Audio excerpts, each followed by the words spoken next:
Hi friends, welcome back to Brilliant Blue Reviews. My name is Heather, and I have to be a little bit quiet because there are people around, but I want to give you my review of the A24 production new movie from A24 Studios, the drama starring Robert Pattinson and Zendaya. My oldest son and his girlfriend went to see this movie, and I asked them how they liked it because I wasn't sure. This was one of those movies that I was like, I don't know if I'm going to like that or if I'm not going to like it. It was very similar to Wuthering Heights, which I reviewed recently. I'll link that review up here for you, where I really was questioning whether I should go see it or not, if it was going to really upset me or if I wasn't going to like it. And I'm so glad I went to it because I liked it much more than I expected to. So I went to this movie on what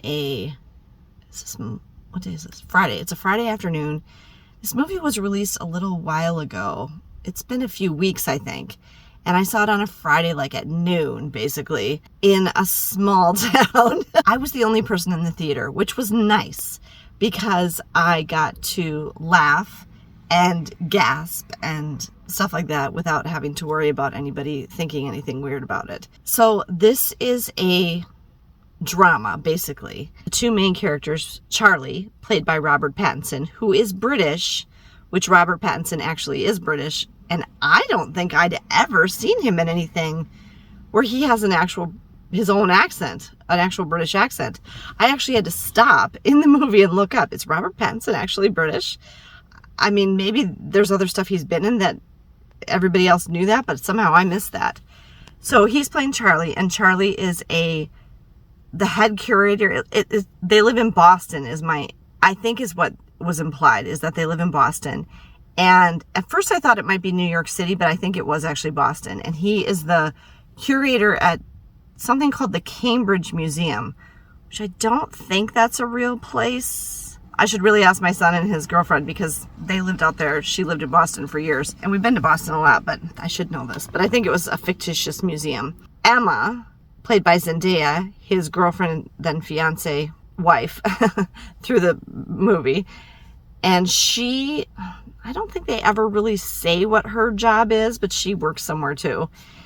And the first part of the movie before the credits is basically how they met. The way they do it is it's them writing their vows. They're writing it's not their vows. It's the speech that they're going to give at the wedding reception. They're each writing a speech, and there's kind of a discussion about which stories are you going to tell and which stories am I going to tell and which ones are we going to include from our relationship in this speech. And through the course of that conversation, we're introduced to how they met, their first kiss, their first date, things like that, and kind of the backstory of their relationship. And it's really sweet. And then when the opening credits roll, they're at a dance studio practicing their first dance for their wedding reception. And you can tell at that point that they're very much in love with each other. Especially she's just really, really in love with him. They're very happy. They're very excited to be getting married. It's the week of the wedding. So this movie takes place completely over just the week of their wedding. And it's all of the pre-wedding events. Things like meeting with the photographer and discussing which shots they're going to get. Meeting with the florist. The key event is a few days before the wedding or whatever, they go to a taste testing for food and I don't know if it's cake too and wine that is going to be catered for the reception. And they go to this, it's just kind of a private taste testing thing with their best man, Mike, and the maid of honor, Rachel, who happen to be married to each other. From that dinner to the end of the movie, everything goes wrong. But I'm going to say this. There is one character in this movie that I completely blame for everything. Kind of explore the issue of, how well do you know the person that you're in love with? How well do you know the person that you're going to marry? And also, are there things about someone that are so bad or so evil that you couldn't forgive or that affect so much how you feel about that person that it would change, whether you did want to marry them or something like that. That's kind of what they're exploring in this movie. My son and his girlfriend went to see this, and I asked him how it was, and he said it was good, but it was disturbing. Now, I know what he's saying. I understand why he said that. I'm kind of curious. I don't know enough about their relationship, my son and his girlfriend, to know like how much they could relate to or whatever the main characters in this movie. But from my own personal experience, I could actually relate to it a lot. I totally loved what happened. I mean, I loved the arc of the characters in this and the plot and everything. And I actually thought it was very entertaining and true to life and really moving, really, because in the end, I'll kind of tell you what it kind of comes to conclude without really giving away too much of the plot is that no, even when you find out something that might be really upsetting or disturbing or whatever about the person that you love, that doesn't necessarily change the way you feel about them or your story. And I thought that was pretty cool. I'm actually going to give this movie 5 stars. I thought this was really well done. It was extremely well acted. It was beautifully shot. There was some really incredible camera work, some really amazing like scenes, the way they did like cutaway shots and stuff like that. They have this taste testing with Mike and Rachel. Now I should mention, Mike and Rachel, the best man and the maid of honor, are married to each other. They're husband and wife. I fear for their marriage, honestly. I actually feel really bad for Mike. Mike is a sweetheart in this movie. He's a very compassionate, empathetic guy. He's a really good friend. And his wife kind of sucks. She really does. So from something that is Rachel's idea and she brings up at this taste testing, everything kind of falls apart and goes really poorly for the whole rest of the week of their wedding, right through the wedding and everything. Okay, they do get married. So I will tell you that. They do get married. They're married at the end of the movie. I'm optimistic about the future for them, okay? It kind of explores the idea of, do you really know this person that you're in love with? And if you found out something really bad about them, would that change how you feel about them? And, you know, are people like truly bad people or whatever? And I'm going to tell you, I think there was only one person in this movie, one character, that I genuinely thought was a horrible person, and that was Rachel. Rachel, the maid of honor, was awful. She was a horrible human being. She was terrible. And Zendaya's character of Emma wasn't even really friends with her before. Mike and Rachel were already married, and that's how Rachel met Charlie, the groom, Robert Pattinson's character. And then he met Emma after they already knew each other.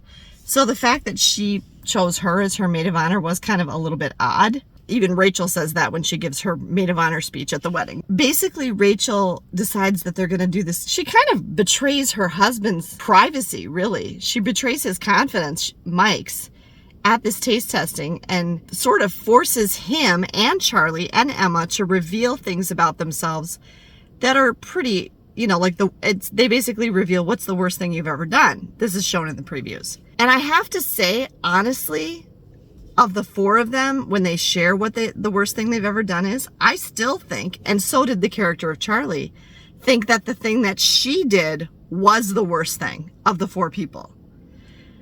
Because what comes up for Emma, she didn't actually do anything. It was something she thought about or something she considered.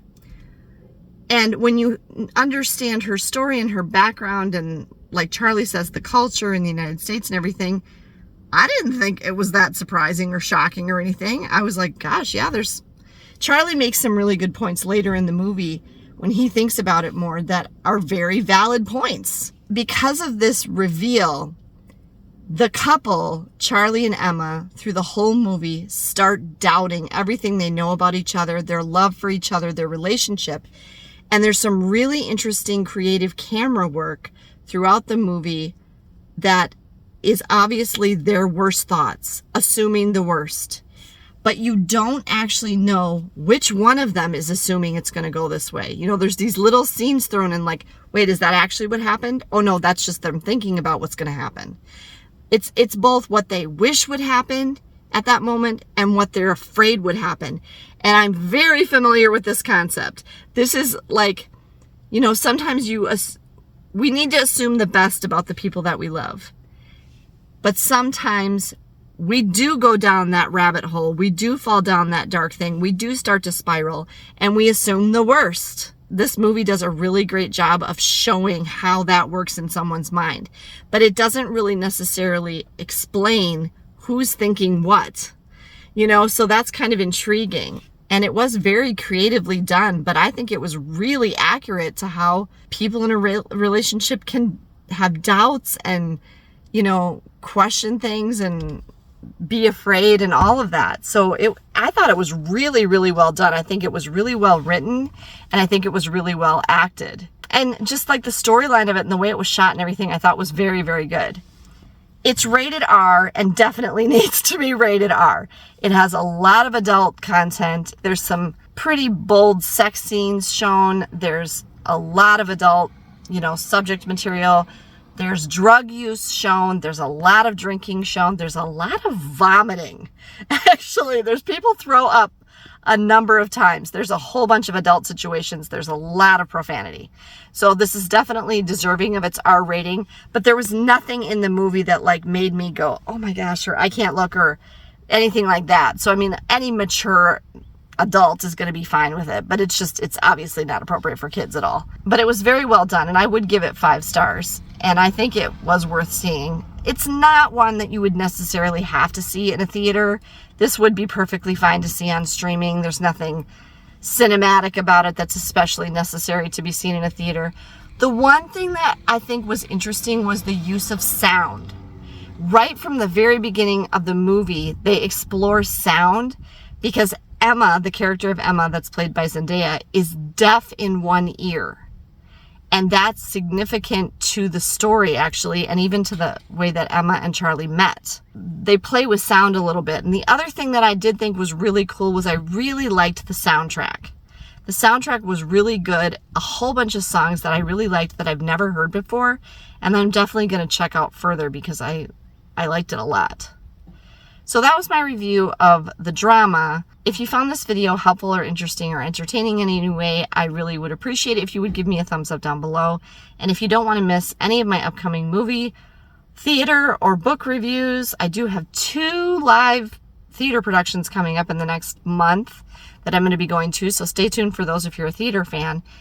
Hopefully I'll get back into reading. We did just move 3 days ago. So life has been pretty hectic, and I'm transferring with my job, and so life's been kind of crazy. So I am hoping now that I'm settling into my new place that I'll be able to pick back up reading.